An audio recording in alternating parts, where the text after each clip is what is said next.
scattering away before turning around. The two martial-grade soldiers waiting in the distance until the end of that foolish sovereign's punishment approached Jin Woo. Baru expressed his unreserved joy of being able to see his master again with his entire being.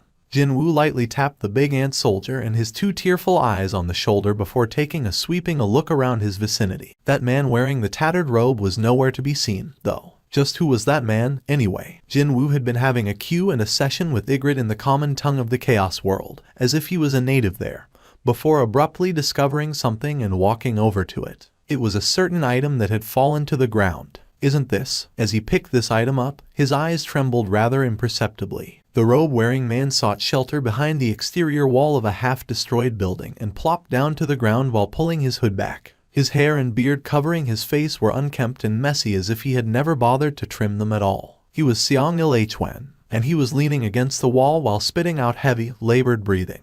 He then raised his left hand that had lost all feeling now. Sure enough, his hand changed its color to gray and was slowly disintegrating into dust from the tip of his fingers. This was the inevitable result of accepting the powers of a god with the body of a mere human. However, even though he was experiencing unimaginable pain, he still formed a satisfied expression. It's done. With this power, he managed to protect Jin Woo. Now that his son had completely inherited the powers of the Shadow Sovereign, Jin Woo would prove to be a great asset to humanity. That's why it was done now. Sung Il-Hwan stopped looking at his gradually disappearing hand and powerlessly leaned his head against the wall to close his eyes. The rulers had entrusted their powers to him and asked him to stop the Shadow Sovereign. He had been helplessly trapped within the gap between dimensions after the gate closed up and thus was left with not much of a choice. As a proxy of the rulers, and as their emissary, he returned to Earth with an important mission to accomplish. Unfortunately, Sung Il-Hwan couldn't carry his mission out. Even though he knew that the worst calamity in human history was hiding within that boy's flesh, how could a parent kill his own child? All he could do was to observe Jin Woo from a place just out of his detection.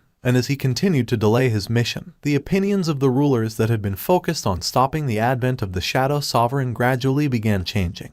And eventually, the brightest fragment of brilliant light sent him a brand new mission.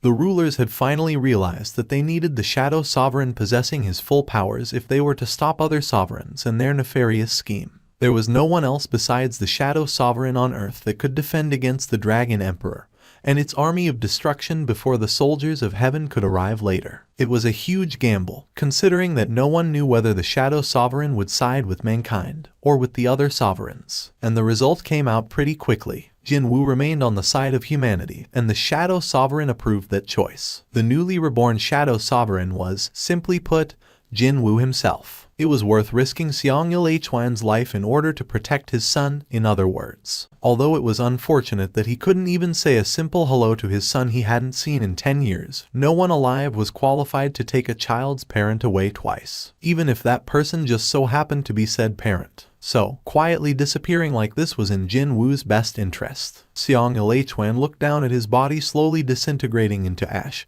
and consoled himself as such. It was then he heard the familiar footsteps from nearby. Sung Il-Hwan hurriedly got up and used his still mobile right hand to pull the hood back and hid his face. A certain someone stood before him, then. He didn't even have to take a look to know just who it was standing before him like this. It was Jin Woo. Did you honestly think I wouldn't have noticed it if you went away like this? He turned around towards his son, only to spot a certain item thrown by Jin Woo slowly flying in an arc towards him. Grab. What Jin Woo returned was a short sword. It was Sung Il-Hwan's own short sword that he ended up dropping after his left hand became useless. He stared at the weapon for a moment or two, before raising his head. Jin Woo was staring back at him with reproachful eyes. Jin Woo could still remember quite clearly that particular short sword. When he was a young boy, he got found out while playing around with his father's short sword and received a scolding worth remembering. Only now did Jin Woo consciously realize why his own weapons had been set as short swords when the previous Shadow Sovereign swept through the battlefields with a long sword. Instead, it was all because of the memories he had of his father. Influenced in part by his memories, the dungeons generated by the system ended up presenting Jin Woo with daggers and short swords as his main weapons all this time. His hushed voice continued on. Are you going to leave again without saying anything, Dad? Dad.